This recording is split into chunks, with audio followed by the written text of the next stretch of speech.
What's it like getting ready for senior day over at Lavelle Edwards Stadium? It's weird. Can't believe it'll be our last time running out of the stadium, so I've been trying not to think about it, but I guess the time's here where I have to. That's what I'm going to ask you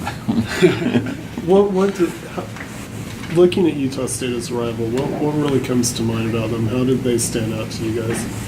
I just know that we can't sleep on them, so we have to be prepared for this game, make sure we're coming out just like we have every other week, ready to do our best and give them our best shot. So we know they'll do the same for us, and they have nothing to lose. So they come put it all out there.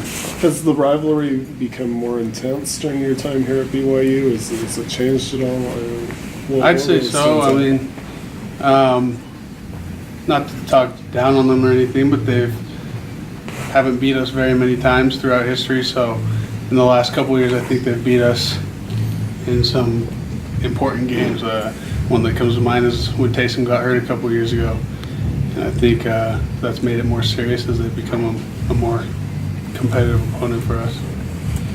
A lot of people's careers have ebbs and flows. Some years better than. It seems like you're really arriving at your best point, where you're playing your best ball this year. Would you agree with that? And how's this year been for you? It's been a lot of fun. I've had a lot of opportunities this year to make plays, and I think I was ready for that earlier on in my career, but just circumstances, didn't allow me to kind of come out and shine like I have this year. So it's been a lot of fun to be able to be out there getting sacks and making plays with my teammates. What was the game or the moment that you felt you were able to shine and really become a significant contributor to this program? The Toledo game is where I feel like I turned it on this season. But like I said, it's been something I've been ready for a long time. And that particular game, in order to make plays as a D lineman, some things just have to go right. The ball's got to come your way. You're either setting the edge or you're making the tackle. So the ball's got to come your way, and you got to be able to be in a spot to make the play. And I think as someone that's new to this position, the Toledo week was where I figured out how to play my position the best I could, or most efficiently, so I could make more plays. So if I were to tell you entering the final week of the season, you're leading the team in sacks and tackles for loss, would you have taken it?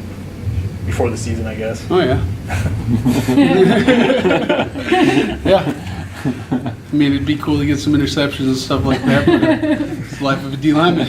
Go for sacks and TFLs.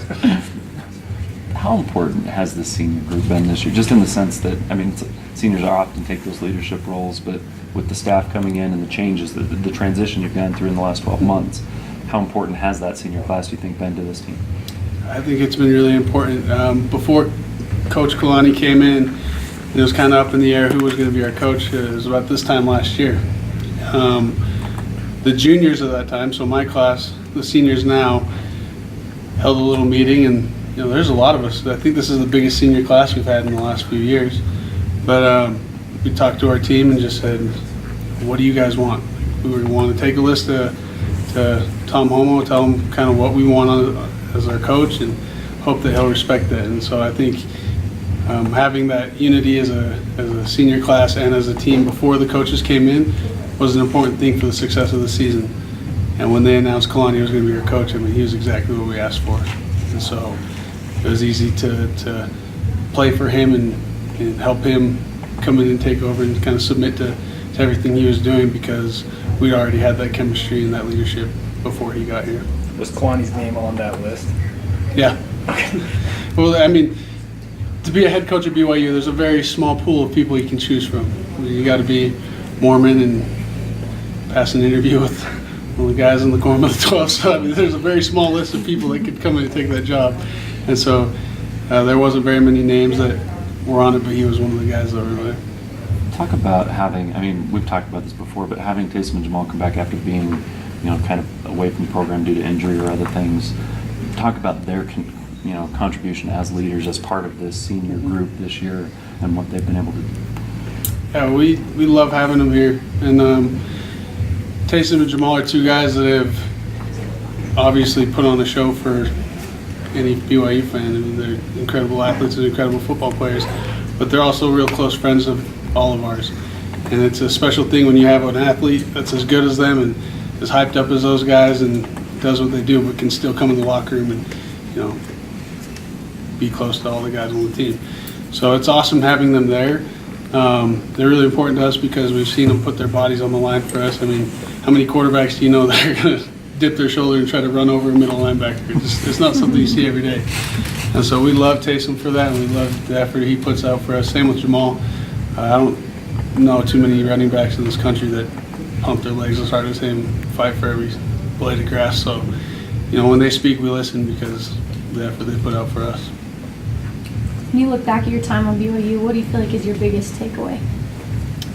My biggest takeaway, BYU's made me a better person. I mean, there's not too many programs you can go to in the country where you're surrounded by, you know, returned missionaries and people striving to be their best, husbands, fathers.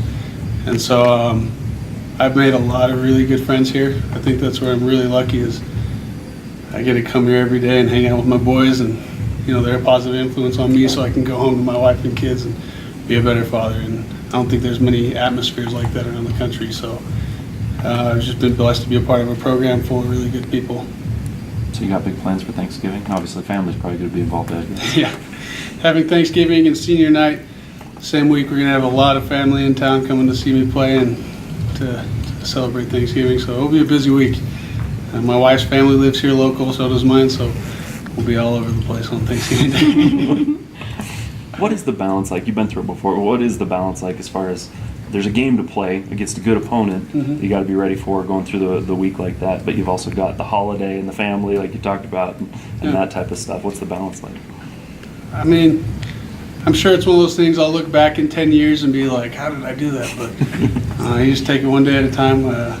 Coach Kalani asks us every week to call a family member or a friend we haven't seen in a long time, touch bases, and, you know, kind of stay true to who we are off the field so when we come to the field we can play our very best. And I think it's kind of how we balance it out. We try to be the best husbands, fathers, sons, brothers as we can, and then when we come here we do the same thing, try to be the best teammates and football players as we can. Last question. Describe the impact that Kalani's been on the defense and the whole team this year.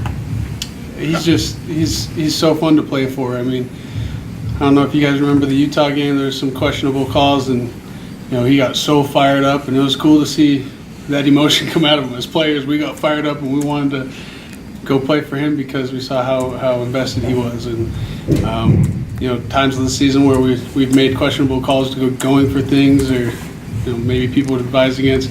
It shows the faith he has in us, and he believes in us as players to get those things done.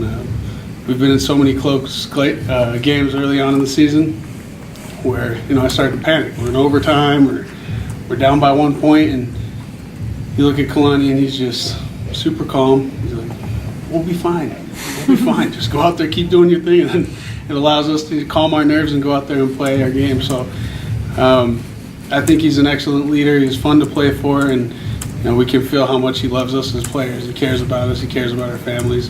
When my son was born, Kalani and his wife, they bought me and my wife's diapers and stuff for my son. So it's just stuff like that. It's just, you know, he cares and he loves us, and it's fun to play for a man and put, you know, everything you have out there for a man that you know loves and cares about you. All right. Thanks, Sae.